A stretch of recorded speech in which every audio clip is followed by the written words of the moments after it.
Hello friends, welcome to my channel Vigyani ma'am. Friends, मु भाबुची आपण माने समस्त बहुत भलरे थिबे। फ्रेंड्स, आमे आज डिस्कशन करिबा हमर पेपर 1 रो ईवीएस, जोटा कि हमर आज टाइम टेबल अनुसार थिला पेपर 1 रो ईवीएस रो पेडागोजी रो सब गुडी को चैप्टर तीनटा जाक यूनिट। प्रथमटा रोचे आमर aims and objective of teaching and learning EVS, सेकेंडटा आमर रोचे मेथड्स एंड अप्रोचेस, थर्ड रोचे आमर इवैल्यूएशन इन ईवीएस। तो फ्रेंड्स, आमे जो सोशल स्टडी जो पेपर 2 जो माने देबे सोशल स्टडीज, से सोशल स्टडीज रे जो तीनटा यूनिट रही सहित ईवीएस रो तीनटा यूनिट संपूर्ण समान अच्छी। तो आमे सोशल स्टडी रे पढ़ी आमर aims and objective of teaching social studies and methods and approaches पढ़ी। थर्ड यूनिट आमर इवैल्यूएशन ऑफ सोशल स्टडीज। तो सेथिरे तीनटा एथिरे तीनटा पूरा समान अच्छी। तो ईवीएस रे सेति मु आउ थियोरी क्लास कली नाही, जेहेतु मु सोशल स्टडीज रे थियोरी क्लास करिछि।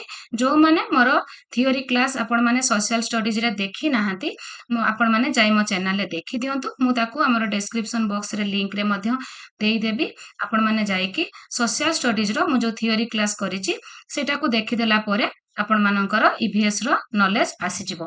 काहे कि सब गुडी को पूरा समान अछि।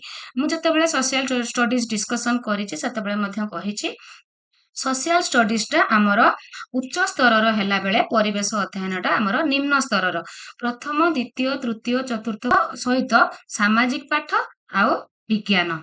किंतु षष्ठ सप्तम अष्टम रे से जो आमे जो छोट क्लास रे पढ़िलु परिवेश अध्ययन बा ईवीएस, षष्ठ पाखरु सेटा गला आमर सामाजिक विज्ञान बा सोशल स्टडीज हे गला सेटा।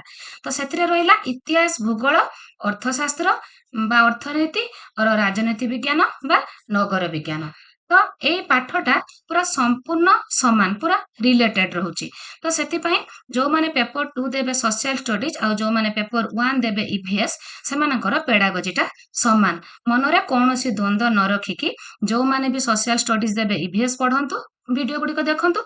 जो माने भी ईवीएस देबे से माने सोशल परिवेश को केते भाग रे विभक्त करा हैछि, 2 भाग रे, 4 भाग रे, 6 भाग रे, एमानक मध्यरो केहि नुहे। परिवेश को साधारणतः हमर 2 भाग रे विभक्त करा जायछि। तो 1 नंबर रो आंसर हैला ए।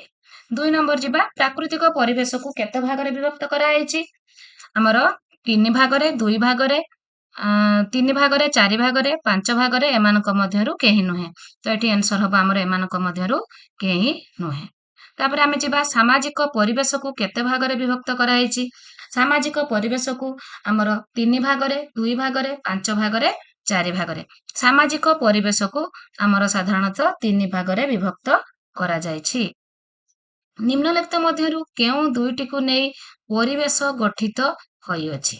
निम्नलिखित मध्यरु केउ दुईटी को नै कि हमर परिवेश गठित हेछि।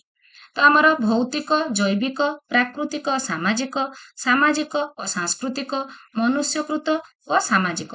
तो आमर एठी हबो आंसर फ्रेंड्स प्राकृतिक आउ सामाजिक, ए दीटा को नेकी आमर परिवेश गठित हेछि।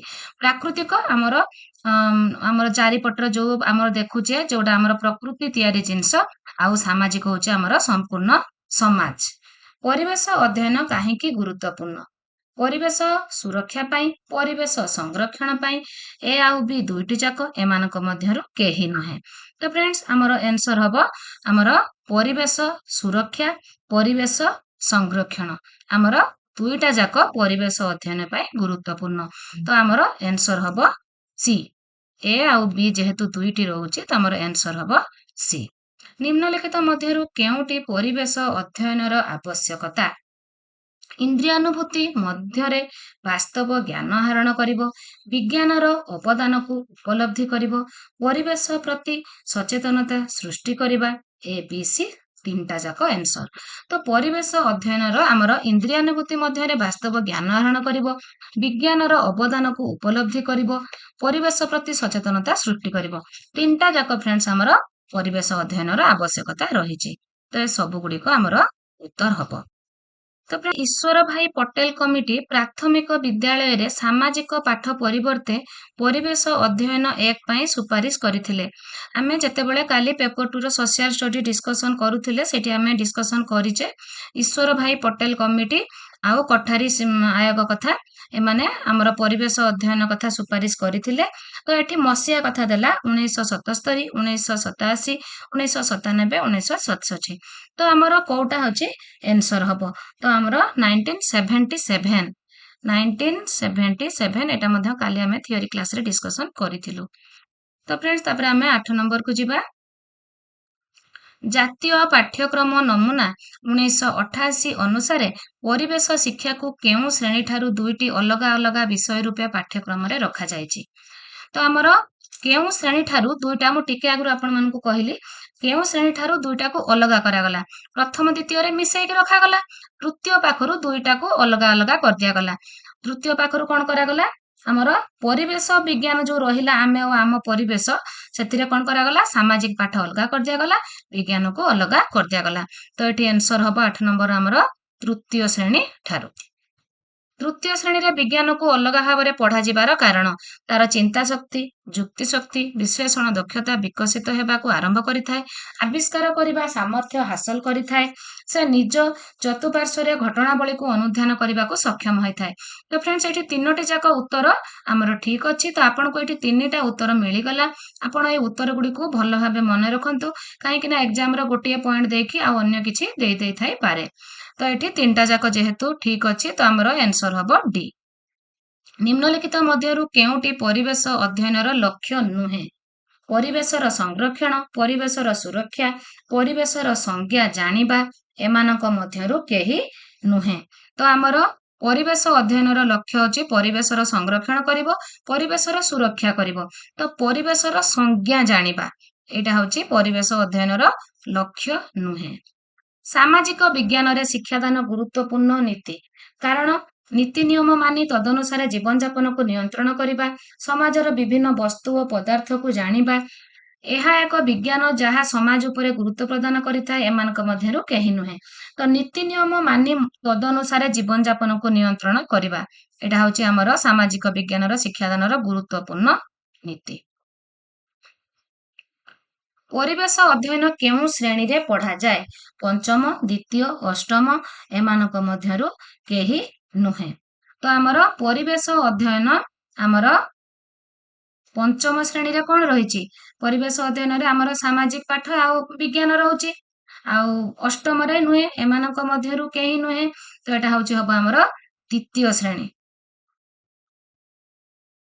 ଦ୍ୱିତୀୟ ଶ୍ରେଣୀରେ ରହିଲା, ପ୍ରଥମ ଆଉ ଦ୍ୱିତୀୟରେ ରହିଲା ଆମର ପରିବେଶ ଅଧ୍ୟୟନ। ତୃତୀୟ, ଚତୁର୍ଥ, ପଞ୍ଚମ ବେଳକୁ ହେଲା ଏଟା ସାମାଜିକ ପାଠ ଆଉ ବିଜ୍ଞାନ।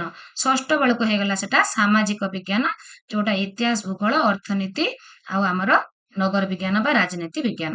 ସାମାଜିକ ବିଜ୍ଞାନକୁ କେତେ ଭାଗରେ ବିଭକ୍ତ କରାଯାଇଛି? 2, 3, 4, 5। ସାମାଜିକ ବିଜ୍ଞାନକୁ 4 ଭାଗରେ ମୁଁ ବାରମ୍ବାର କହିସାରିଲିଣି। ଇତିହାସ, ଭୂଗୋଳ, ଅର୍ଥନୀତି, ରାଜନୀତି ବିଜ୍ଞାନ 4 ଭାଗରେ ବିଭକ୍ତ କରାଯାଇଛି। ତାପରେ ଫ୍ରେଣ୍ଡସ୍ ଆମେ ଏଟା ଗଲା ଆମର 13 ନମ୍ବର। ତାପରେ ଆମର 14 ନମ୍ବରକୁ ଯିବା। ସାମାଜିକ ବିଜ୍ଞାନର କେଉଁ ଭାଗଟି ଅତୀତ ଘଟଣାବଳୀ ସହିତ ସମ୍ପର୍କ ସ୍ଥାପନ କରେ? ଅତୀତ ଘଟଣାବଳୀ ସହିତ କିଏ ସମ୍ପର୍କ ସ୍ଥାପନ କରେ ଏଟା ଆପଣମାନେ ସମସ୍ତେ ଭଲ ଭାବେ ଜାଣିଛନ୍ତି। ଭୂଗୋଳ ନା ଅର୍ଥନୀତି, ଇତିହାସ ନା ନଗର ବିଜ୍ଞାନ? ଆମର ହଉଛି ଇତିହାସ। ଇତିହାସ ଅତୀତ ସହିତ ସମ୍ପର୍କ ସ୍ଥାପନ କରେ। ସାମାଜିକ ବିଜ୍ଞାନର ଚତୁର୍ଥ ଭାଗଟି କଣ? ଚତୁର୍ଥ ଭାଗଟି ଆମର ଇତିହାସ, ଭୂଗୋଳ, ଆମର ନଗର ବିଜ୍ଞାନ, ଅର୍ଥନୀତି। ତ ଚତୁର୍ଥ ଭାଗ ହଉଛି ଅର୍ଥନୀତି। ସାମାଜିକ ବିଜ୍ଞାନକୁ ପ୍ରାରମ୍ଭିକ ସ୍ତରରେ କଣ କୁହାଯାଏ? ମୁଁ ଟିକେ ଆଗରୁ ଆପଣମାନଙ୍କୁ କହୁଥିଲି ଯେ ସାମାଜିକ ବିଜ୍ଞାନ ଆଉ ସାମାଜିକ ପାଠ ଆଉ ଆମର ଯୋଉ ପ୍ରାରମ୍ଭିକ ସ୍ତରରେ ଯୋଉ ବିଜ୍ଞାନ ଏଗୁଡିକ ସବୁ ରିଲେଟେଡ। ତ ସାମାଜିକ ବିଜ୍ଞାନକୁ ପ୍ରାରମ୍ଭିକ ସ୍ତରରେ ଆମର ସାମାଜିକ ପାଠ ବୋଲି କୁହାଯାଏ। ତ ଏଠି ହଉଛି ଦେଇଛି ପରିବେଶ ପାଠ। ପରିବେଶ ପାଠ ଯୋଉଠି ସାମାଜିକ ପାଠ ବି ଥିବ ସେଟା ହଉଛି ଆମର ଠିକ ଆନ୍ସର ହବ। ପ୍ରାକୃତିକ ପରିବେଶ ପର୍ଯ୍ୟବେକ୍ଷଣ, ଅନୁଧ୍ୟାନ ଓ ବିଶ୍ଳେଷଣ ସୁଯୋଗ ଥିବା ବିଷୟ ହେଉଛି ଇତିହାସ, ଭୂଗୋଳ, ନଗର ବିଜ୍ଞାନ ଆଉ ଅର୍ଥନୀତି। ପ୍ରାକୃତିକ ପରିବେଶକୁ ପର୍ଯ୍ୟବେକ୍ଷଣ କରିବ, ଅନୁଧ୍ୟାନ କରିବ, ବିଶ୍ଳେଷଣ କରିବ ଆମର ଭୂଗୋଳରେ ହେଇଥାଏ। କେଉଁ ବିଷୟରେ ଅନୁଧ୍ୟାନ କଲେ ଭାରତୀୟ ସଂସ୍କୃତି ବିଷୟରେ ଅଧିକ ଜ୍ଞାନ ଅର୍ଜନ ବିଷୟ କରାଯାଇ ପାରିବ? ଆମର ଭାରତୀୟ ସଂସ୍କୃତି ବିଷୟରେ ଅଧିକ ଜ୍ଞାନ ଅର୍ଜନ ଆପଣ କରିପାରିବେ। ଆପଣ ଯଦି ଇତିହାସ ପଢୁଛନ୍ତି ତାହେଲେ ଭାରତୀୟ ସଂସ୍କୃତି ବିଷୟରେ ଅଧିକ ଜ୍ଞାନ ଅର୍ଜନ କରିପାରିବେ। ସାମାଜିକ ବିଜ୍ଞାନ ପଠନର ଆବଶ୍ୟକତା କଣ? ସରଳ ଜୀବନ ଯାପନ କରିବା, ଦେଶଭକ୍ତି ଭାବ, ରାଷ୍ଟ୍ରକୁ ଭଲ ପାଇବା, A+B+C। ତ ସାମାଜିକ ବିଜ୍ଞାନ ପଠନର ଆବଶ୍ୟକତା ଆମର A+B+C, ତିନିଟା ଯାକ ଉତ୍ତର ଠିକ ଅଛି। କେଉଁଟି ଇତିହାସ ଶିକ୍ଷାଦାନର ଉଦ୍ଦେଶ୍ୟ ନୁହେଁ?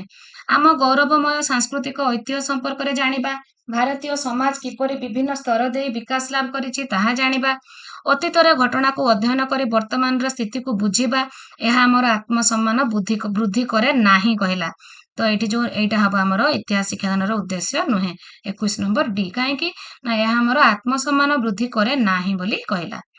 ରାଜନୀତି ବିଜ୍ଞାନ ଶିକ୍ଷାଦାନର ଉଦ୍ଦେଶ୍ୟ କଣ? ଅଧିକାର ଓ କର୍ତ୍ତବ୍ୟ ବିଷୟରେ ସଚେତନ ହେବା, ପ୍ରଶାସନ ଓ ନିୟମ କାନୁନ ଜାଣିବା, ଆନ୍ତର୍ଜାତିକ ସଦ୍ଭାବ ସୃଷ୍ଟି କରିବା, A+B+C। ତ ଫ୍ରେଣ୍ଡସ୍ ରାଜନୀତି ବିଜ୍ଞାନ ଶିକ୍ଷାଦାନର ଉଦ୍ଦେଶ୍ୟ ଆମର ତିନିଟା ଯାକ ହବ A+B+C। ନିମ୍ନଲିଖିତ ମଧ୍ୟରୁ କେଉଁଟି ଭୂଗୋଳ ଶିକ୍ଷାଦାନର ଉଦ୍ଦେଶ୍ୟ ନୁହେଁ? ଦେଖନ୍ତୁ ଏଠି ଫ୍ରେଣ୍ଡସ୍ କ୍ୱେଶ୍ଚନଟା ଭଲ ଭାବେ ନୁହେଁ ବୋଲି କହୁଛି। ପ୍ରାକୃତିକ ପରିବେଶ କିପରି ଜୀବନଯାପନ ପ୍ରଣାଳୀ ପ୍ରଭାବିତ କରେ ତାହା ଜାଣିବା, ମାନଚିତ୍ର ଅଙ୍କନ, ମାନଚିତ୍ର ଅଧ୍ୟୟନ ଓ ଅନୁଶୀଳନ, ଗ୍ଲୋବର ବ୍ୟବହାର ଓ ବିଭିନ୍ନ ଚାର୍ଟ ପ୍ରସ୍ତୁତ କରିପାରିବା, ମନୁଷ୍ୟର ପୁରାତନ ସଭ୍ୟତା ବିଷୟରେ ଜାଣିବା, ମହାଦେଶ, ମହାସାଗର, ନଦୀ, ପାହାଡ଼ ଇତ୍ୟାଦିର ଉପସ୍ଥିତି ବିଷୟରେ ଜାଣିବା। ତ ଫ୍ରେଣ୍ଡସ୍ ମୁଁ କନଫର୍ମ ଆପଣମାନଙ୍କୁ ଏ ପ୍ରଶ୍ନର ଉତ୍ତର ସମସ୍ତଙ୍କୁ ଆସିଯାଉଥିବ। ତ ଦୟାକରି ମୋତେ କମେଣ୍ଟ କରି ମୁଁ କହିବା ପୂର୍ବରୁ ଜଣାନ୍ତୁ। ଭୂଗୋଳ ଶିକ୍ଷାଦାନର ଉଦ୍ଦେଶ୍ୟ ନୁହେଁ ଯେହେତୁ କହିଛି, ତ ମନୁଷ୍ୟର ପୁରାତନ ସଭ୍ୟତା ବିଷୟରେ ଜାଣିବା ଏଇଟା ହଉଛି ଆମର ଇତିହାସର ଉଦ୍ଦେଶ୍ୟ, ତେଣୁ ଏଇଟା ଭୂଗୋଳର ଉଦ୍ଦେଶ୍ୟ ନୁହେଁ। ନିମ୍ନଲିଖିତ ମଧ୍ୟରୁ କେଉଁଟି ଅର୍ଥନୀତି ଶିକ୍ଷାଦାନର ଉଦ୍ଦେଶ୍ୟ? ପ୍ରଗତି ପାଇଁ ଅର୍ଥନୀତିର ଆବଶ୍ୟକତା ବୁଝିବା, ଅର୍ଥନୈତିକ ବିକାଶ ପାଇଁ ନିଆଯାଇଥିବା ପଦକ୍ଷେପ ବିଷୟରେ ଜାଣିବା, ଆତ୍ମନିର୍ଭରଶୀଳ ହୋଇପାରିବା। ତ ଆମର ଅର୍ଥନୀତି ଶିକ୍ଷାଦାନର ଉଦ୍ଦେଶ୍ୟ ଆମର ହବ ସବୁଗୁଡ଼ିକ, ଆତ୍ମନିର୍ଭରଶୀଳ ହବା, ଅର୍ଥନୈତିକ ବିକାଶ, ପ୍ରଗତି ସବୁଗୁଡ଼ିକ ହବ। ତ A,B,C। ତାପରେ ଫ୍ରେଣ୍ଡସ୍ ଆମେ ଯିବା ଆମର ପଦ୍ଧତି ବିଷୟରେ, ଯୋଉ ଆମେ ଡିସ୍କସନ କରିଥିଲେ ଆମର ସର୍ଭେ, ମୁଁ ଯେତେବେଳେ ସୋସିଆଲ ଷ୍ଟଡିଜର ଥିଓରି ପଢେଇଥିଲି ସେଠି ଡିସ୍କସନ କରିଥିଲି ସମ୍ପୂର୍ଣ୍ଣ ଭାବରେ ଆମର ସର୍ଭେ ବିଷୟରେ, ପ୍ରୋଜେକ୍ଟ ୱାର୍କ ବିଷୟରେ, ଫିଲ୍ଡ ଟ୍ରିପ୍ ବିଷୟରେ ସବୁଗୁଡ଼ିକ ଭଲ ଭାବେ ଡିସ୍କସନ କରିଥିଲି।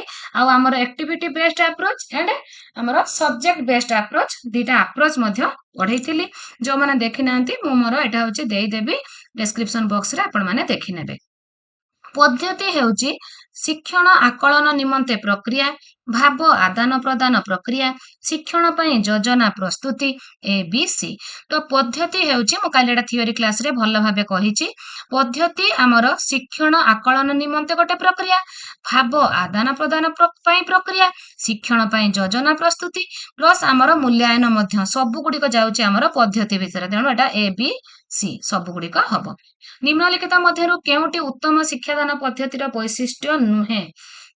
ସାମାଜିକ ବିଜ୍ଞାନ ପ୍ରତି ପିଲାମାନଙ୍କର ଆଗ୍ରହ ଏବଂ ଏହି ବିଷୟରେ ଦକ୍ଷତା ଅଭିବୃଦ୍ଧି କରିବା ଆବଶ୍ୟକ, ପିଲାମାନଙ୍କ ମଧ୍ୟରେ ଆବଶ୍ୟକୀୟ ମୂଲ୍ୟବୋଧ ଉଦ୍ରେକ କରିବା ଆବଶ୍ୟକ, ଏହା ଶିକ୍ଷକଙ୍କ ପ୍ରଦର୍ଶନ ଉପରେ ଗୁରୁତ୍ୱ ଦେବା ଆବଶ୍ୟକ, ଶିକ୍ଷଣକୁ ଉଦ୍ଦେଶ୍ୟପୂର୍ଣ୍ଣ ବାସ୍ତବ କରିବା ଆବଶ୍ୟକ।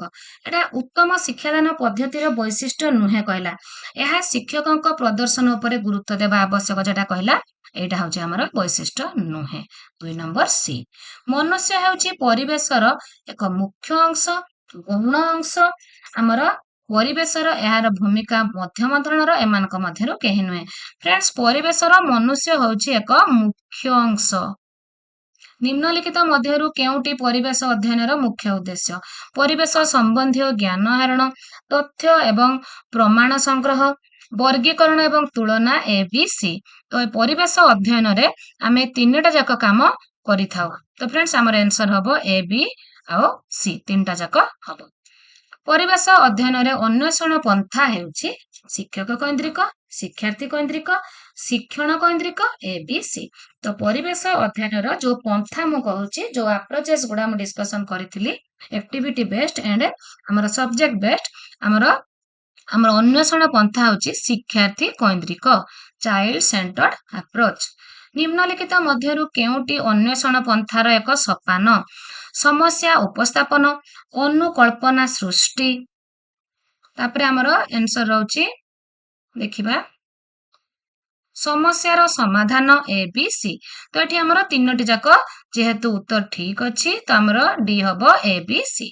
निम्नलिखित मध्यरु केउटी एक धीर पंथा पद्धति सर्वेक्षण पद्धति अन्वेषण पद्धति प्रकल्प पद्धति पर्यवेक्षण पद्धति।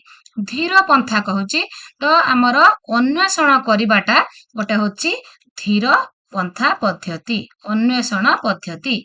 निम्नलिखित मध्यरु केउटी एक वास्तव पद्धति आपणकर आसिला वास्तव कथा आसिला सर्वेक्षण पद्धति पर्यवेक्षण पद्धति प्रकल्प पद्धति एमानक मध्यरु केही नुहे। वास्तव कथा आसुची आपणकर हबो एठी आपण सर्वेक्षण पद्धति आपण सर्वे करिकी जो वास्तव ज्ञान पांती। सर्वेक्षण पद्धति माध्यमरे केउ विषय रे अनुध्यान करा जाय थाए मनोवृत्ति प्रचलित प्रथा विश्वास ए बी सी। आमर सर्वेक्षण रे मनोवृत्ति प्रचलित प्रथा विश्वास सबु गुडी को आलोचना करा जाय कालेटा म बुझेइतिले तेणु आंसर हबो हमर ए बी सी। निम्नलिखित मध्यरु केउटी सर्वेक्षण पद्धतिर वैशिष्ट्य नुहे एहा निर्धारित समस्या सह जड़ित एहार निर्दिष्ट उद्देश्य नथाए समस्यार समाधान पई तथ्य प्रदान करे लब्ध ज्ञानर विकास साधन करे। तो जेहेतु एटी नुहे कहिची एहार निर्दिष्ट उद्देश्य नथाए कहिला फ्रेंड्स आमे जेकोनोसी पद्धति नेले मध्य तार सबुर उद्देश्य थाए तो एटी जेहेतु नथाए कहला एटा आंसर। निम्नलिखित मध्यरु केउटी सर्वेक्षण पई जो परिवेशर अध्ययनर विषय आमे जो पिला मानकु नेकी जिबा आमर गाँ रे सर्वे करिबा पई को विषय गुडी को आमे सर्वे करिबा जो सेमानकु नेकी सर्वेक्षण करिबा स्थानीय पनिपरिबा स्थानीय परिवेश परिवार नियंत्रण सबु गुडी को पर आमे करि पारिबा तो ए प्लस बी प्लस सी। निम्नलिखित मध्यरु केउटी सर्वेक्षण पद्धतिर त्रुटि नुहे कहला व्यक्ति विशेष ठीक तथ्य प्रदान करथांती व्यक्तिगत सर्वेक्षण अधिक समय सापेक्ष तथ्य सत्यतार अभाव द्वारा भूल फलाफल रे उपनीत हेबार आशंका थाए एमानक मध्यरे केही नुहे। तो फ्रेंड्स व्यक्ति विशेष ठीक तथ्य प्रदान करिबा त्रुटि नुहे कहला व्यक्ति विशेष ठीक तथ्य प्रदान करिबा एटा त्रुटि नुहे किंतु व्यक्तिगत सर्वेक्षण अधिक समय सापेक्ष एटा गोटे त्रुटि भूल फलाफल आसीबा सेटा गोटे त्रुटि एमानक मध्यरु केही नुहे सेटा मध्य भूल तो 12 नंबर ए।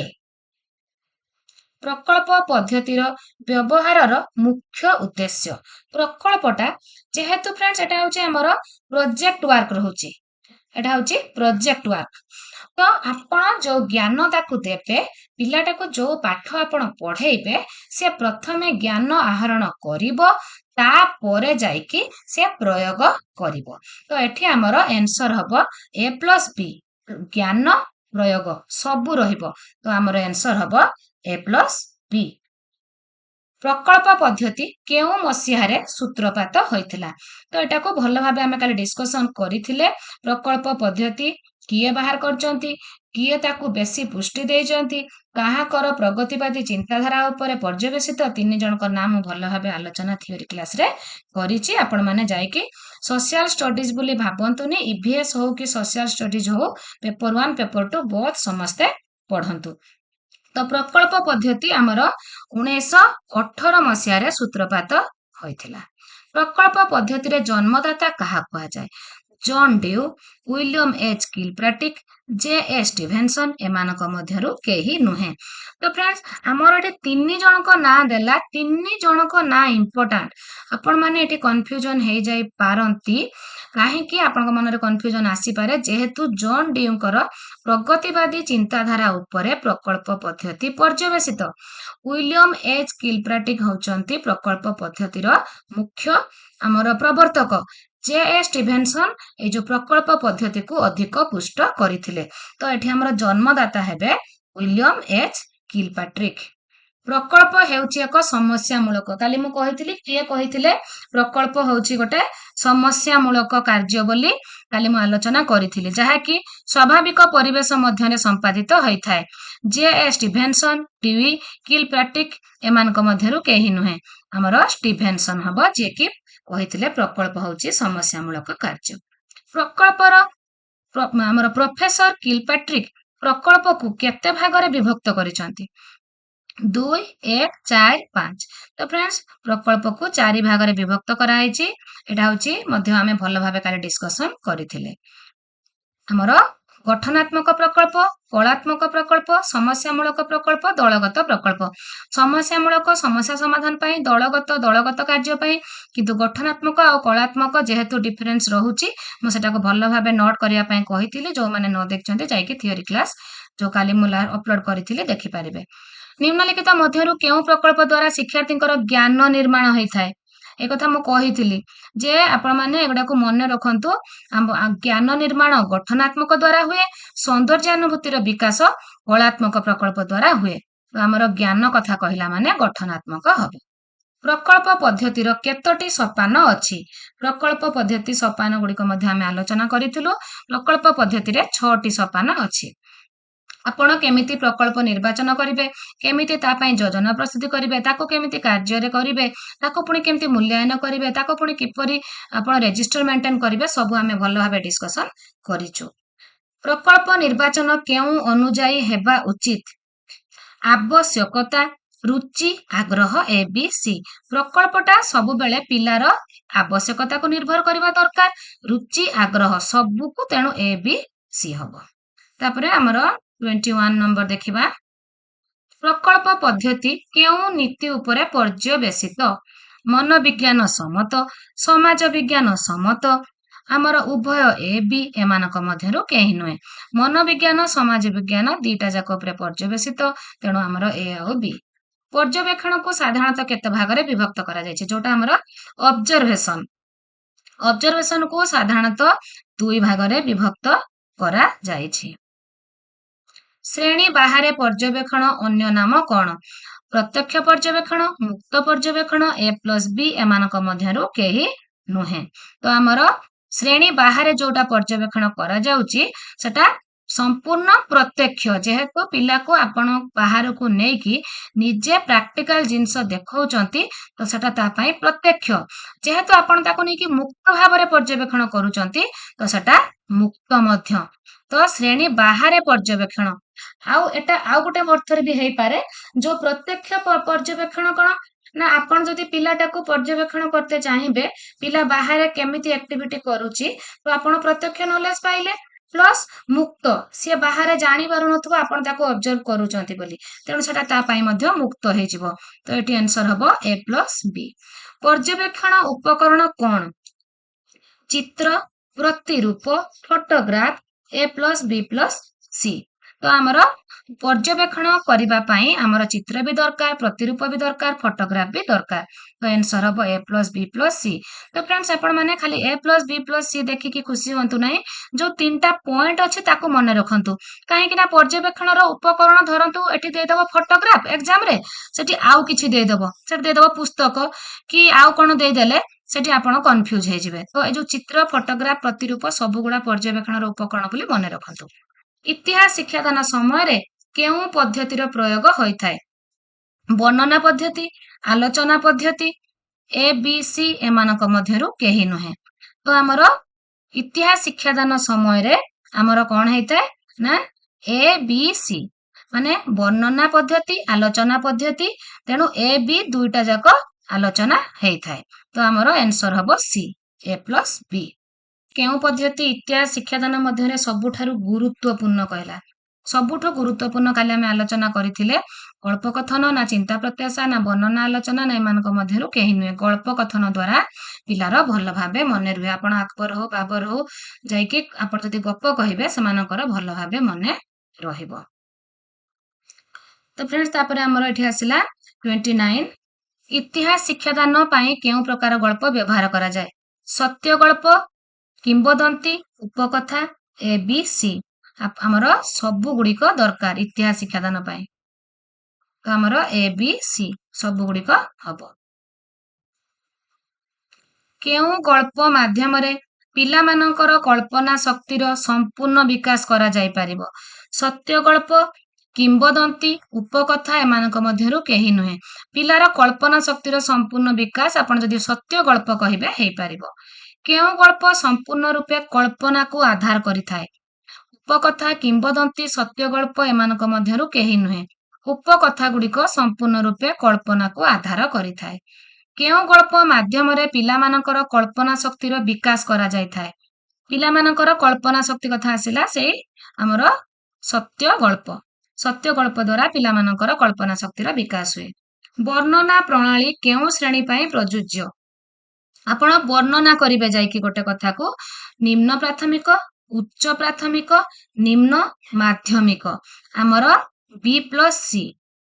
ଉଚ୍ଚ ପ୍ରାଥମିକ, ନିମ୍ନ ମାଧ୍ୟମିକ। ନିମ୍ନ ପ୍ରାଥମିକରେ ବର୍ଣ୍ଣନା ହବ ନାହିଁ। ସାଧାରଣତଃ କେଉଁ ଶ୍ରେଣୀରେ ଇତିହାସ ଶିକ୍ଷାଦାନ ପାଇଁ ବର୍ଣ୍ଣନା ଓ ଆଲୋଚନା ପଦ୍ଧତିକୁ ମିଳିତ ଭାବେ ପ୍ରୟୋଗ କରାଯାଏ? କେଉଁ ଶ୍ରେଣୀରେ? ଷଷ୍ଠରୁ ଅଷ୍ଟମ। ଷଷ୍ଠରୁ ଅଷ୍ଟମକୁ ବର୍ଣ୍ଣନା ଓ ଆଲୋଚନା ପଦ୍ଧତିକୁ ମିଳିତ ଭାବେ ପ୍ରୟୋଗ କରାଯାଏ। ଶିକ୍ଷକ ଅତି କମରେ କେତୋଟି ଚିନ୍ତା ପ୍ରତ୍ୟାଶାମୂଳକ ପ୍ରଶ୍ନ ପଚାରିଥାନ୍ତି? ଚିନ୍ତା ଓ ପ୍ରତ୍ୟାଶାମୂଳକ ପ୍ରଶ୍ନ ସାଧାରଣତଃ ଫ୍ରେଣ୍ଡସ୍ ଆମର କୋଉଠି ପଚରା ଯାଇଥାଏ? ଇତିହାସ ପଢେଇବା ବେଳେ ଆପଣ ଯେତେବେଳେ ଟିଚିଂ ଦେଇଥିବେ ସେତେବେଳେ ଆପଣ ଜାଣିଥିବେ ଚିନ୍ତା ଓ ପ୍ରତ୍ୟାଶାମୂଳକ ପ୍ରଶ୍ନ ପଚରା ଯାଇଥାଏ। ତ ଆମର ହବ 4ରୁ 5ଟି ପ୍ରଶ୍ନ ପଚରା ଯାଇଥାଏ ଯୋଉଟା କି ପିଲାମାନେ ଚିନ୍ତା କରିକି ଦେଇଥାନ୍ତି। ଆପଣ ସେଠି ଡାଇରେକ୍ଟ କ୍ୱେଶ୍ଚନ ପଚାରନ୍ତିନି, ଯୋଉଟା କି ଏମିତି ପଚାରନ୍ତି ପିଲା ଭାବିକି ଚିନ୍ତା କରିକି ଦବ। ଚିନ୍ତା ଓ ପ୍ରତ୍ୟାଶାମୂଳକ ପ୍ରଶ୍ନ କେତେବେଳେ ପଚରା ଯାଇଥାଏ? କିଛି ଅଂଶ ବର୍ଣ୍ଣନା ପରେ, ବର୍ଣ୍ଣନା ପୂର୍ବରୁ ଏବଂ ପରେ, ଏମାନଙ୍କ ମଧ୍ୟରୁ କେହି ନୁହେଁ। ତ ଚିନ୍ତା ଓ ପ୍ରତ୍ୟାଶା ପିଲା କେତେବେଳେ କରିବ? କିଛି ଅଂଶ ବର୍ଣ୍ଣନା ପରେ କରିବ ନା ବର୍ଣ୍ଣନା ପୂର୍ବରୁ? ବର୍ଣ୍ଣନା ପୂର୍ବରୁ କେବେ ବି ପିଲା କରିପାରିବ ନାହିଁ। ଆପଣ ତାକୁ କିଛି ଅଂଶ କହିଲେ ହିଁ ସେ ଯାଇକି କରିପାରିବ। ଧରନ୍ତୁ ଆପଣ ଅଶୋକଙ୍କ ବିଷୟରେ କହୁଛନ୍ତି, ଆପଣ ଅଶୋକଙ୍କ ବିଷୟରେ କିଛି ନଲେଜ ଦେଲେ ଯାଇକି ସିଏ ଚିନ୍ତା ପ୍ରତ୍ୟାଶା କରିପାରିବ। ତ ଏଟା କିଛି ଅଂଶ ବର୍ଣ୍ଣନା ପରେ। ଚିନ୍ତା ଓ ପ୍ରତ୍ୟାଶାମୂଳକ ପ୍ରଶ୍ନର ଉତ୍ତର ସମସ୍ତ ଉତ୍ତର ଠିକ ହେଇପାରେ, ଗୋଟିଏ ଉତ୍ତର ଠିକ ହେଇପାରେ, କୌଣସି ଉତ୍ତର ମଧ୍ୟ ଠିକ ହେଇପାରେ। A+B+C।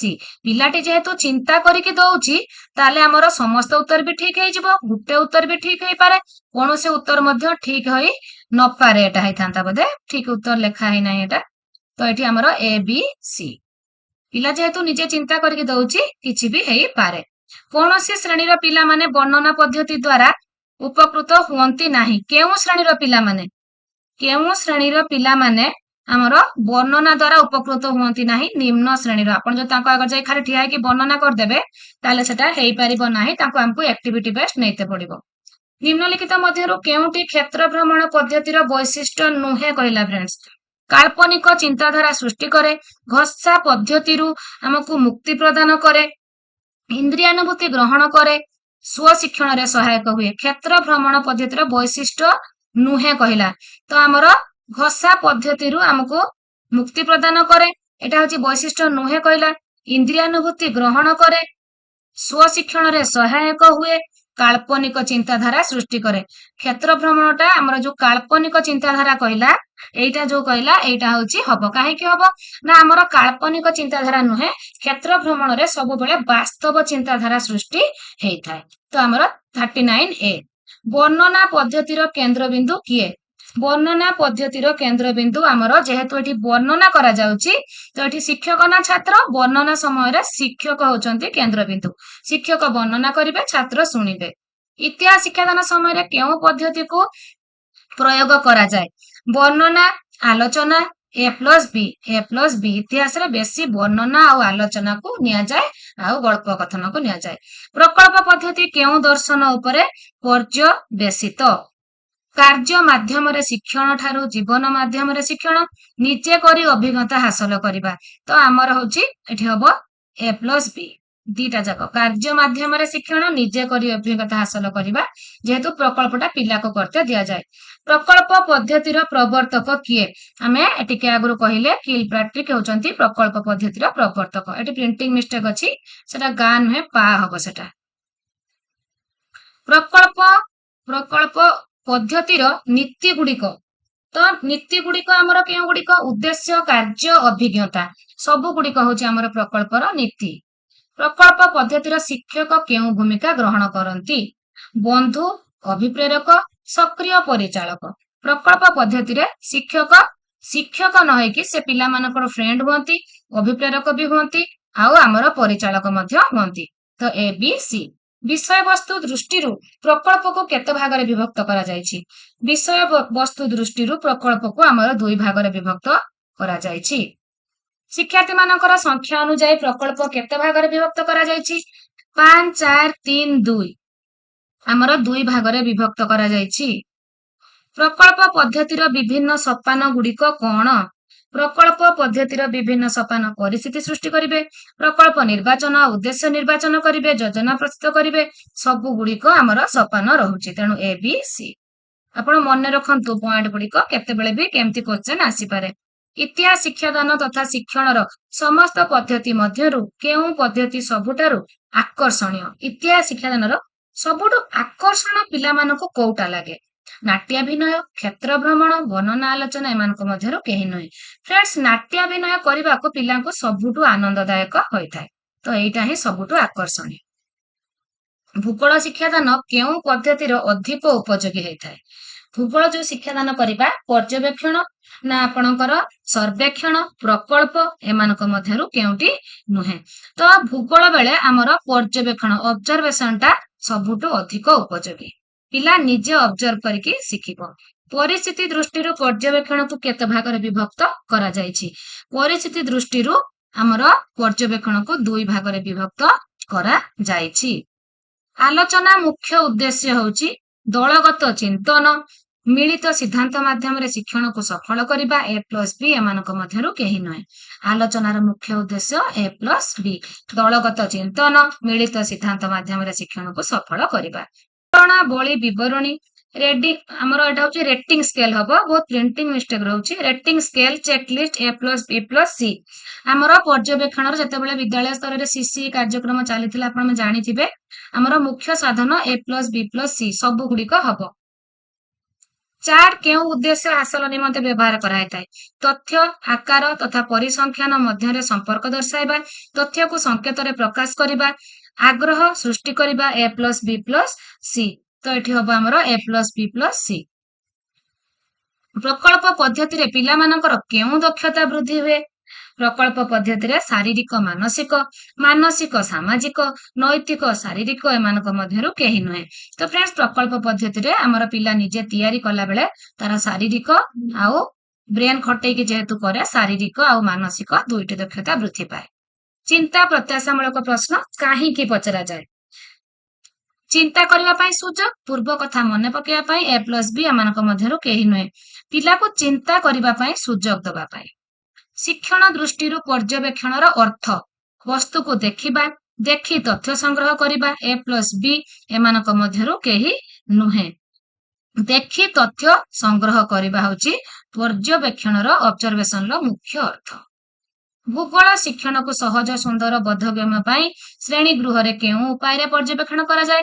बुलेटिन बोर्ड रो प्रदर्शन, मानचित्र, आपणकर चार्ट छवि एवं मॉडल, फिल्म और फिल्म स्ट्रिप। ए प्लस बी प्लस सी एगुड़िक सब गुड़िक श्रेणी गृह रे करा जाय पारिबो। शिक्षण कार्य काहाको कहा जाय? अभिज्ञता द्वारा शिक्षण, आनंद द्वारा शिक्षण। ए प्लस बी एमानक मध्यरु केही नुहे। एटा मु काली भल भाबे आलोचना करिछि। तो अभिज्ञता द्वारा शिक्षण, आनंद द्वारा शिक्षण सब गुड़ा होछि शिक्षण कार्य। ए प्लस बी। तापरे फ्रेंड्स हमर आसिला निम्नलिखित मध्यरु केउटी उत्तम शिक्षण कार्यर उपादान? उपादान बोली कहला। उद्देश्य, आह्वानमूलक, स्वतःस्फूर्त अंशग्रहण। ए प्लस बी प्लस सी। आमर जोटा भल एक्टिविटी सेतिरे उद्देश्य, आह्वानमूलक, स्वतःस्फूर्त अंशग्रहण सब रुहे।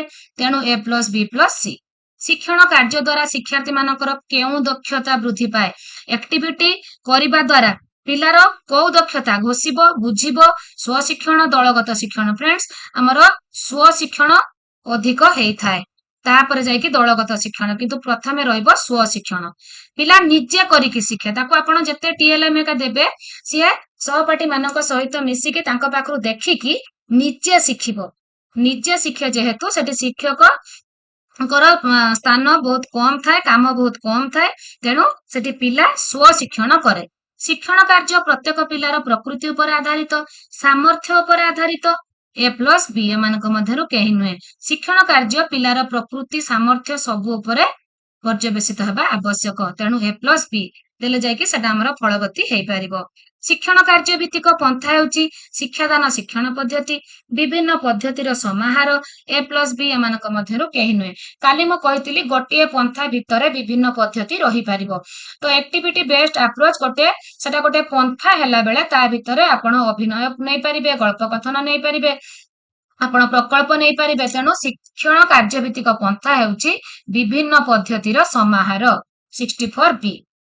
ଶିକ୍ଷଣ କାର୍ଯ୍ୟ ମାଧ୍ୟମରେ ଶିକ୍ଷଣ ସହଜ ଓ ସ୍ୱାଭାବିକ ହୋଇଥାଏ, କାରଣ ଏହା ପାଠ୍ୟକ୍ରମ ଆଧାରିତ ହୋଇଥାଏ। ଏହା ଦ୍ୱାରା ମୂଲ୍ୟାୟନ ସହଜ ହୋଇଥାଏ, ଏଥିରେ ମନେ ରଖିବା ଉପରେ ଗୁରୁତ୍ୱ ଦିଆଯାଇଥାଏ। ଏହା ଶିକ୍ଷାର୍ଥୀର ଅଭିଜ୍ଞତା ଭିତ୍ତିକ ହୋଇଥାଏ। ସେଥିପାଇଁ ଶିକ୍ଷଣ କାର୍ଯ୍ୟ ପିଲାଙ୍କୁ ସହଜ ଓ ସ୍ୱାଭାବିକ ହୁଏ। ନିମ୍ନଲିଖିତ ମଧ୍ୟରୁ କେଉଁଟି ଶିକ୍ଷଣ କାର୍ଯ୍ୟର ଉପାଦାନ ନୁହେଁ କହିଲା ଫ୍ରେଣ୍ଡସ୍? ଭଲ ଭାବେ ଦେଖନ୍ତୁ, ନୁହେଁ ବୋଲି କହିଛି। ତ ଆନନ୍ଦଦାୟୀ, ଆହ୍ୱାନମୂଳକ, ବସ୍ତୁନିଷ୍ଠ, ଲକ୍ଷ୍ୟ କୈନ୍ଦ୍ରିକ। ଆନନ୍ଦଦାୟୀ ହବ, ଆହ୍ୱାନମୂଳକ ହବ, ବସ୍ତୁନିଷ୍ଠ ହେବ ନାହିଁ। ଲକ୍ଷ୍ୟ କୈନ୍ଦ୍ରିକ ତ ନିଶ୍ଚୟ ହବ। ଲକ୍ଷ୍ୟ ରହିଲେ ସିନା ଆପଣ ମାନେ ସଫଳ ହେଇପାରିବେ। ଗୋଟିଏ ଶିକ୍ଷଣ କାର୍ଯ୍ୟ ହେଉଛି ଶିକ୍ଷାର୍ଥୀ ମାନଙ୍କ ଦ୍ୱାରା ସମ୍ପାଦନ କରାଯାଉଥିବା ଏପରି ଗୋଟିଏ କାର୍ଯ୍ୟ ଯେଉଁଥିରୁ ଶିକ୍ଷାର୍ଥୀ ମାନେ ନିଜେ ଅଭିଜ୍ଞତା ଆହରଣ କରିଥାନ୍ତି, ଯାହା ଶିକ୍ଷକଙ୍କ ନିର୍ଦ୍ଦେଶନାରେ ଶିକ୍ଷାର୍ଥୀ ମାନେ କରିବାକୁ ବାଧ୍ୟ ହୋଇଥାନ୍ତି, ଯାହା କେବଳ ଶ୍ରେଣୀକକ୍ଷ ମଧ୍ୟରେ ସମ୍ଭବ ହୋଇଥାଏ, ଯାହା ପାଠ୍ୟକ୍ରମ ଅନ୍ତର୍ଭୁକ୍ତ ବିଷୟ ଶିକ୍ଷା ପାଇଁ ବ୍ୟବହୃତ ହୋଇଥାଏ। ତ ଯେଉଁଥିରୁ ଶିକ୍ଷାର୍ଥୀ ମାନେ ନିଜେ ନିଜେ ଅଭିଜ୍ଞତା ଆହରଣ କରିଥାନ୍ତି, ସେଇଟା ହଉଛି ଆମର ଶିକ୍ଷଣ କାର୍ଯ୍ୟର, ଆମର ଶିକ୍ଷାର୍ଥୀ ମାନଙ୍କ ଦ୍ୱାରା କରାଯାଉଥିବା କାର୍ଯ୍ୟ। ନିଜେ ଅଭିଜ୍ଞତା ଆହରଣ କରିଥାନ୍ତି। ନିମ୍ନରେ ଦିଆଯାଇଥିବା କାର୍ଯ୍ୟ ମାନଙ୍କ ମଧ୍ୟରୁ କେଉଁଟି ଏକ ଶିକ୍ଷଣ କାର୍ଯ୍ୟ ଅଟେ? କେଉଁଟା ଗୋଟେ ଶିକ୍ଷଣ କାର୍ଯ୍ୟ? ଗପ କହିବା, ଶୁଣିବା, ସମୂହ ଡ୍ରିଲ କରିବା, ଶିକ୍ଷକଙ୍କ ନିର୍ଦ୍ଦେଶନାରେ କାର୍ଯ୍ୟ କରିବା, ଦୈନିକ ବିଦ୍ୟାଳୟ ସଫେଇ କାର୍ଯ୍ୟରେ ଯୋଗଦାନ କରିବା। ଗପ କହିବା ଓ ଶୁଣିବା ହେଉଛି ଗୋଟେ ଶିକ୍ଷଣ କାର୍ଯ୍ୟ। ଶିକ୍ଷଣ କାର୍ଯ୍ୟଟିଏ ଶିକ୍ଷାର୍ଥୀଙ୍କ ପାଇଁ ଆହ୍ୱାନମୂଳକ ହୁଏ, ଯାହା ଯେତେବେଳେ ଏହା ଶିକ୍ଷାର୍ଥୀର ଶାରୀରିକ ଦକ୍ଷତା ଉପଯୋଗୀ, ନା ସମ୍ପାଦନ କରିବା ସହଜ, ନା ସମ୍ପାଦନ କରିବା କଷ୍ଟ, ନା ଶିକ୍ଷାର୍ଥୀର ମାନସିକ ଦକ୍ଷତା ସ୍ତର ଉପଯୋଗୀ ହୋଇଥାଏ। ଶିକ୍ଷାର୍ଥୀର ମାନସିକ ଦକ୍ଷତା ସ୍ତର ଉପଯୋଗୀ ହୋଇଥାଏ। ନିମ୍ନଲିଖିତ ଶିକ୍ଷଣର ପ୍ରକାର ମଧ୍ୟରୁ କେଉଁଟି 4ଟି ସ୍ତମ୍ଭର ଅନ୍ତର୍ଭୁକ୍ତ ନୁହେଁ? ଜ୍ଞାନ ଆହରଣ ପାଇଁ ଶିକ୍ଷଣ, ମୂଲ୍ୟାୟନ ପାଇଁ ଶିକ୍ଷଣ, କାର୍ଯ୍ୟ କରିବା ପାଇଁ ଶିକ୍ଷଣ, ବ୍ୟକ୍ତିତ୍ୱ ବିକାଶ ପାଇଁ ଶିକ୍ଷଣ। ତ ନିମ୍ନଲିଖିତ ଶିକ୍ଷଣର ପ୍ରକାର ମଧ୍ୟରୁ ଆମର କେଉଁଟି ଶିକ୍ଷାର 4ଟି ସ୍ତମ୍ଭର ଅନ୍ତର୍ଭୁକ୍ତ ନୁହେଁ? ଆମର ମୂଲ୍ୟାୟନ ପାଇଁ ଶିକ୍ଷଣ। ଆଲୋଚନା କରିବା ମୂଲ୍ୟାୟନ ଉପରେ। ନିମ୍ନଲିଖିତ ମଧ୍ୟରୁ କେଉଁ କୌଶଳ ଦ୍ୱାରା ସାମାଜିକ ପାଠର ମାନ ନିର୍ଦ୍ଧାରଣ କରାଯାଇଥାଏ? ସାମାଜିକ ପାଠର ମାନ ନିର୍ଦ୍ଧାରଣ ପାଇଁ ଆପଣଙ୍କୁ ପରୀକ୍ଷଣ, ପର୍ଯ୍ୟବେକ୍ଷଣ, ପ୍ରକଳ୍ପ କାର୍ଯ୍ୟ ଓ କୃତି ପରୀକ୍ଷଣ ଆପଣଙ୍କୁ 3ଟା ଯାକ କରିବା ପାଇଁ ପଡିବ। ତେଣୁ ABC। ପର୍ଯ୍ୟବେକ୍ଷଣର ସାଧନା, ପର୍ଯ୍ୟବେକ୍ଷଣ, ଚେକଲିଷ୍ଟ, ରେଟିଂ ସ୍କେଲ। ଆପଣ ପର୍ଯ୍ୟବେକ୍ଷଣର ସାଧନା ହେଉଛି ଆପଣଙ୍କର ସବୁ ଗୁଡ଼ିକ। ଆପଣ ଚେକଲିଷ୍ଟ ବି କରିବେ, ରେଟିଂ ସ୍କେଲ ବି କରିବେ, ପର୍ଯ୍ୟବେକ୍ଷଣ ବି କରିବେ। ତ A+B+C। ଉଦ୍ଦେଶ୍ୟକୁ ଆଧାର କରି ପ୍ରଶ୍ନକୁ କେତେ ଭାଗରେ ବିଭକ୍ତ କରାଯାଇଛି? ଉଦ୍ଦେଶ୍ୟକୁ ଆଧାର କରି ପ୍ରଶ୍ନକୁ 4 ଭାଗରେ ବିଭକ୍ତ କରାଯାଇଛି। ଉତ୍ତରର ଦୀର୍ଘତାକୁ ଆଧାର କରି ପ୍ରଶ୍ନକୁ ମୁଖ୍ୟତଃ କେତେ ଭାଗରେ ବିଭକ୍ତ କରାଯାଇଛି? ପ୍ରଶ୍ନକୁ ମୁଖ୍ୟତଃ 3 ଭାଗରେ ବିଭକ୍ତ କରାଯାଇଛି। ଉତ୍ତରର ଦୀର୍ଘତାକୁ, এই ଯୋଉ ଦୀର୍ଘ ଉତ୍ତରମୂଳକ, ସଂକ୍ଷିପ୍ତ ଆଉ ଆମର କ୍ଷୁଦ୍ର ଉତ୍ତରମୂଳକ। ପ୍ରଶ୍ନର ପ୍ରକୃତି ଆଧାରରେ ପ୍ରଶ୍ନକୁ କେତୋଟି ଶ୍ରେଣୀରେ ଭାଗ କରାଯାଇଛି? ପ୍ରଶ୍ନକୁ ଆମର 3ଟି ଶ୍ରେଣୀରେ ଭାଗ କରାଯାଇଛି। ପ୍ରଶ୍ନର ପ୍ରକୃତି ଆଧାରରେ। ବସ୍ତୁନିଷ୍ଠ ପ୍ରଶ୍ନ କହିଲେ ଆମେ କଣ ବୁଝୁ? ଗୋଟିଏ ଶବ୍ଦର ଉତ୍ତର, 2ଟି ଶବ୍ଦର ଉତ୍ତର, ଗୋଟିଏ ବାକ୍ୟର ଉତ୍ତର, ଏମାନଙ୍କ ମଧ୍ୟରୁ କେହି ନୁହେଁ। ଗୋଟିଏ ଶବ୍ଦର ଉତ୍ତର ସବୁବେଳେ ବସ୍ତୁନିଷ୍ଠ ହୁଏ। ସାମାଜିକ ପାଠରେ କେତୋଟି ପ୍ରକାରର ବସ୍ତୁନିଷ୍ଠ ପ୍ରଶ୍ନ ତିଆରି କରାଯାଇପାରେ? ସାମାଜିକ ପାଠରେ 9 ପ୍ରକାର ବସ୍ତୁନିଷ୍ଠ ପ୍ରଶ୍ନ ହେଇପାରେ, ଯୋଉଟା ଆମର ଏଇ ଯୋଉ ମେଳକ ପ୍ରଶ୍ନ, ଆମର ଶୂନ୍ୟସ୍ଥାନ ପୂରଣ, ଟ୍ରୁ ଫଲସ, ଏଗୁଡିକ ସବୁ ହଉଛି ବସ୍ତୁନିଷ୍ଠ ପ୍ରଶ୍ନ। ଏଗୁଡିକ ଆମେ ଭଲ ଭାବେ ଆଲୋଚନା କରିଛୁ। ଯେତେବେଳେ ଆମେ ଓଡିଆରେ, ମୁଁ ଯେତେବେଳେ ଓଡିଆ ପେଡାଗୋଜିରେ ମୂଲ୍ୟାୟନ ଉପରେ କ୍ଲାସ ନେଇଥିଲି, ଭଲ ଭାବେ ଆଲୋଚନା କରିଥିଲି। ତାପରେ ବି ଫ୍ରେଣ୍ଡସ୍ ମୁଁ ଆଉ କାଲି କି 2 ଦିନ ଭିତରେ ମୁଁ ଗୋଟେ ମୂଲ୍ୟାୟନର ସେପାରେଟ କ୍ଲାସ ନେଇକି ଆସିବି। ତ ସେ ପାଇଁ ଆପଣମାନେ ଆଦୌ ବ୍ୟସ୍ତ ହେବେନି। ମୂଲ୍ୟାୟନର ଯାହା ବି ଡାଉଟ୍ ଅଛି ଆପଣମାନଙ୍କର କ୍ଲିୟର ହେଇଯିବ।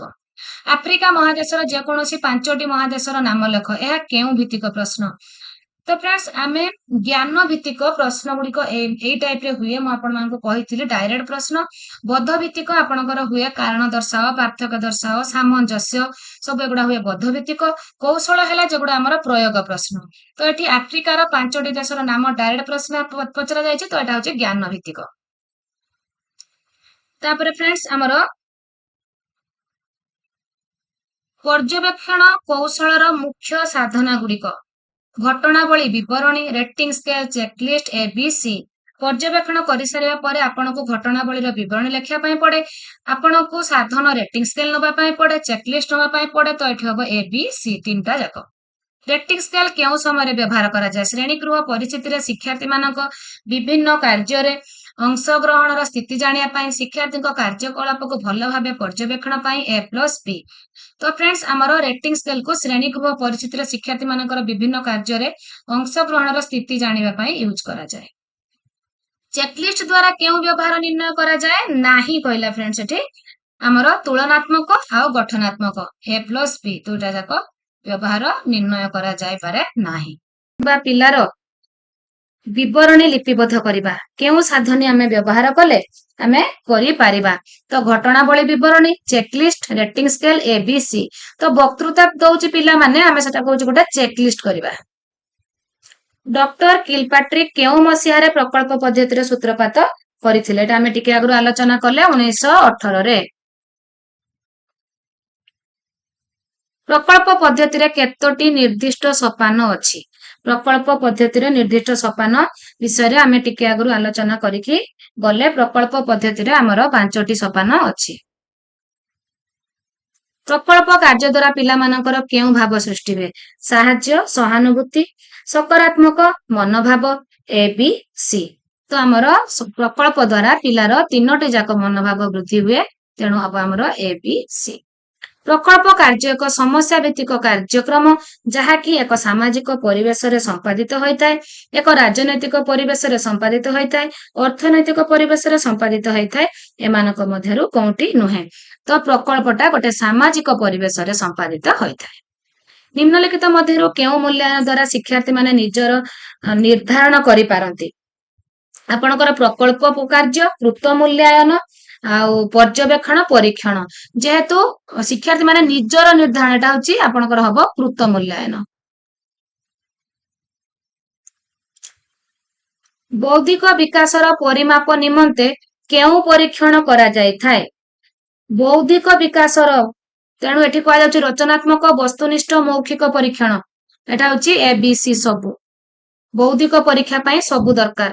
ବୌଦ୍ଧିକ ବିକାଶ ପାଇଁ କେଉଁ ଅଣବୌଦ୍ଧିକ କାରଣ ଦାୟୀ? ଅଣବୌଦ୍ଧିକ କାରଣ ଦାୟୀ। ଶିଶୁର ମାନସିକ ସ୍ୱାସ୍ଥ୍ୟ, ପଢିବା ଅଭ୍ୟାସ, ଆତ୍ମପ୍ରତ୍ୟୟ ସବୁ ଗୁଡିକ ଦାୟୀ, ତେଣୁ ABC। ମୂଲ୍ୟାୟନର ମାନ ନିର୍ଦ୍ଧାରଣ ଏକ ପରିମାଣାତ୍ମକ, ଗୁଣାତ୍ମକ, A+B ଆଉ କୋଉଠି ନୁହେଁ? ମୂଲ୍ୟାୟନ ମୁଁ ବୁଝେଇଥିଲି ଆଗରୁ, ପରିମାଣ ଆଉ ଗୁଣାତ୍ମକ 2ଟା ଯାକ ହବ। ତ ଏଟା ଆନ୍ସର ହବ A+B। କାହିଁକି ମଧ୍ୟ ପରିମାଣାତ୍ମକ ଗୁଣାତ୍ମକ ହବ ମଧ୍ୟ ମୁଁ କହିଥିଲି ଓଡିଆ ପେଡାଗୋଜି ମୂଲ୍ୟାୟନ କ୍ଲାସରେ। ବସ୍ତୁନିଷ୍ଠ ପରୀକ୍ଷଣ କେତେ ପ୍ରକାର? ବସ୍ତୁନିଷ୍ଠ ପରୀକ୍ଷଣ ଆପଣଙ୍କର 5 ପ୍ରକାର, 4 ପ୍ରକାର, 3 ପ୍ରକାର, 2 ପ୍ରକାର। ଆମର ବସ୍ତୁନିଷ୍ଠ ପରୀକ୍ଷଣ ହଉଛି 5 ପ୍ରକାର। ତାପରେ ଫ୍ରେଣ୍ଡସ୍ ଯିବା ଆମେ 25। ବହୁ ବିକଳ୍ପ ପ୍ରଶ୍ନ ଦ୍ୱାରା ପରୀକ୍ଷାର୍ଥୀର କେଉଁ ଦକ୍ଷତା ମୂଲ୍ୟାୟନ କରାଯାଏ? ବହୁ ବିକଳ୍ପ ପ୍ରଶ୍ନ ଦ୍ୱାରା ଉଚ୍ଚତର ମାନସିକ ପ୍ରକ୍ରିୟା, ଯୁକ୍ତିଯୁକ୍ତ ବିଚାର, ପ୍ରୟୋଗାତ୍ମକ A+B+C ସବୁ ଗୁଡିକ ହବ। ଗୋଟିଏ ପିଲାର ଯୁକ୍ତାକ୍ଷର ଉଚ୍ଚାରଣ ଓ ଲେଖିବାରେ ବାରମ୍ବାର ଭୁଲ କରିବାର କାରଣ ନିର୍ଣ୍ଣୟ କରିବା। ଗଠନମୂଳକ, ନିଦାନାତ୍ମକ, ସମାପ୍ତିମୂଳକ, ବ୍ୟବସ୍ଥାନ। ପିଲାଟି ବାରମ୍ବାର ଭୁଲ କରୁଛି। ତ ଏଇଟା ଫ୍ରେଣ୍ଡସ୍ ମୁଁ ବହୁତ ଭଲ ଭାବେ ବୁଝେଇଥିଲି ମୂଲ୍ୟାୟନ ଯୋଉ ଓଡିଆ ପେଡାଗୋଜି କ୍ଲାସରେ। ତାପରେ ବି ତ ମୁଁ ଆଉଥରେ କ୍ଲାସ ନେବି। ଯୋଉମାନେ ଦେଖି ନାହାନ୍ତି ଯାଇ ମୋର ଓଡିଆ ପେଡାଗୋଜି କ୍ଲାସ ଦେଖିବେ ମୂଲ୍ୟାୟନ ଉପରେ। तो आपण माने जेतेबेले एफए टेस्ट करूचंती जोटा हमर फॉर्मेटिव सेटा होची गठनमूलक, एसए1 टा समाप्ति सूचक, व्यवस्थान होची आपण मानकर प्लेसमेंट बा जोटा एंट्रेंस हुए, निदानात्मक होची पिला बारंबार भूल करिया पर ताको जो आपण रिमेडियल कोचिंग दियंती सेटा होची आपणकर निदानात्मक। तो एठी हबो बारंबार पिला भूल करूची तेणु एटा निदानात्मक हबो। विद्यालयर सांस्कृतिक कार्यक्रम रे पिला माने केते दूर अंशग्रहण करूचंती ताहा जानिबा पई केउ साधनी व्यवहार करा जाय। घटनावली विवरणी चेकलिस्ट रेटिंग स्केल एमानक मध्यरु केही नुहे। घटनावली विवरणी सांस्कृतिक कार्यक्रम रे बहु प्रकार शिक्षण फलाफल जो गुड़िक साधारण परीक्षण द्वारा मापी हुए नाही सेगुड़िक मूल्यांकन पई केउ साधनी व्यवहार करा जाय थाए हमर चेकलिस्ट। जेगुड़िक साधारण परीक्षा द्वारा मापी हुए नाही ताकू आमे चेकलिस्ट व्यवहार करू। एक निर्दिष्ट त्रुटिर कारण जानिया पई केउ प्रकार मूल्यांकन करा जाय थाए। गोटे निर्दिष्ट त्रुटिर कारण जानिबा पई जोटा सेटा होची निदानात्मक मूल्यांकन। गठनमूलक परीक्षण केउ व्यवधान रे करा जाय थाए आपणकर एक सप्ताह एक मास एमानक मध्यरु केही नहे। गठनमूलक जोटा हमर एफए1 कथा कहूची। तो फ्रेंड्स एफए1 टा हमर गोटे विषय कि दुईटा विषय कि तीनटा विषय सरीबा परे हुए। तो होची एठी हमर एमानक मध्यरु केही नुहे जोटा हमर हापीली आगरु गोटे एफए1 होची आउ एनुअल आगरु गोटे एफए2 होची। तो एमानक मध्यरु केही नुहे। तो फ्रेंड्स हमें एठी 125 पाखापाखी क्वेश्चन आमे डिस्कशन करि देले। जदि आपण मानको वीडियो भलो लागि थाए कि बुझिबारे किछि भी असुविधा हेइ थाए ताले भी मते कमेंट करि जणांतु। वीडियोटी भलो लागिथिले लाइक शेयर कमेंट करबाको आदे भी भूलिबे नाही। चैनल ले नुवा थिले जदि सब्सक्राइब करूचंदी ताले मोर प्रत्येक वीडियो आपनको पाखरे प्रथमे पहुंचिबो। तो फ्रेंड्स काली आमे मैथ रे आलोचना करिबा, और दिन आमे साइंस रो आलोचना करिबा, तापर दिन हमर होची इंग्लिश रो अछि। तो ए 3 दिन करिबा परे हमर समस्त पढे थियोरी क्लास सरी जिवो। आमे केवल क्वेश्चन आंसर डिस्कशन करिबा आ कंटेंट आलोचना करिबा। आ जो कंटेंट किछि बाकी रहिछि ए तो आरंभ करिछि आमे हिस्ट्री रो। जो माने भी मोर हिस्ट्री रो कंटेंट वीडियो देखि नांती जायकि चैनल रे वीडियोटी देखि देबे, नले मु डिस्क्रिप्शन बॉक्स रे भी मध्य लिंक देई देबी। तो फ्रेंड्स आज पई एतिकी पुणी देखा नेक्स्ट वीडियो रे। Take care.